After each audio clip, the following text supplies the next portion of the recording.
വേലൂർ പഞ്ചായത്ത് ഔദ്യോഗിക വാഹനം ദുരുപയോഗം ചെയ്യുന്നുവെന്ന CPIM മെമ്പർമാരുടെ ആരോപണം അടിസ്ഥാനരഹിതമാണെന്ന് പ്രസിഡന്റ് സ്വപ്ന രാമചന്ദ്രൻ പറഞ്ഞു.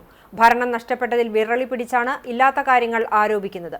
ഭർത്താവും ഒന്നിച്ച് ക്ഷേത്ര ദർശനത്തിന് പോയിരുന്ന തന്നെ MLA വിളിച്ച യോഗത്തിൽ പങ്കെടുക്കാൻ കുന്നംകുളം PWD ഗസ്റ്റ് ഹൌസിലേക്ക് പോകുന്നതിന് വേണ്ടിയാണ് പഞ്ചായത്ത് വാഹനം എത്തിയത്.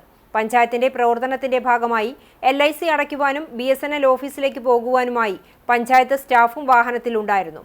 ഇവർ ഭരിച്ചിരുന്ന കാലത്ത് ഔദ്യോഗിക വാഹനങ്ങൾ ദുരുപയോഗം ചെയ്തിരുന്നുവെന്നും ഭരണം നഷ്ടപ്പെട്ടപ്പോൾ സമനില തെറ്റിയ പ്രതിപക്ഷം ഇല്ലാത്ത ആരോപണങ്ങൾ ഉന്നയിക്കുകയാണെന്നും പഞ്ചായത്ത് പ്രസിഡന്റ് കൂട്ടിച്ചേർത്തു.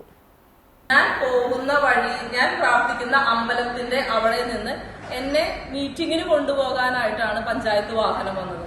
ആ അമ്പലത്തിലേക്ക് ഞാൻ പോയിട്ടുള്ളത് എന്റെ സ്വകാര്യ വാഹനത്തിലാണ്.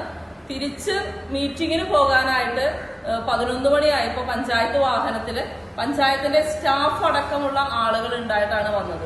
ജനങ്ങളെ തെറ്റിദ്ധരിപ്പിക്കാൻ ഇവിടെ ഇപ്പോഴും പഞ്ചായത്ത് ഭരണം കിട്ടിയിട്ടില്ല. പഞ്ചായത്ത് പ്രസിഡന്റായി ഇരിക്കാൻ ആഗ്രഹിച്ച ആളുകൾക്ക് ആ കസേരയിൽ ഇരിക്കാൻ പറ്റാത്തതിന്റെ വിഷമം തീർക്കലാണ്, കരഞ്ഞു തീർക്കലാണ് ഇവിടെ നടന്നുകൊണ്ടിരിക്കുന്നത്. പഞ്ചായത്തിന്റെ വണ്ടി ഓടിച്ചിരുന്ന ജഗിനിയേട്ടൻ ഇവിടെ എടുക്കാൻ വേണ്ടിട്ട് അമ്മയുടെ മീറ്റിങ്ങിന് പോകാൻ കണ്ടത്തുനിന്ന് എടുത്ത് കുന്നംകുളത്തേക്ക് പോവുകയാണ് ചെയ്തത്. അവിടുത്തെ സ്റ്റാഫും ഉണ്ടായിരുന്നു വണ്ടിയില്. നേരെ അവിടെ കയറ്റി പോവുക ചെയ്ത് അവിടെ നിർത്തലോ കൊണ്ടാക്കലോ ഒന്നും ഉണ്ടായിട്ടില്ല.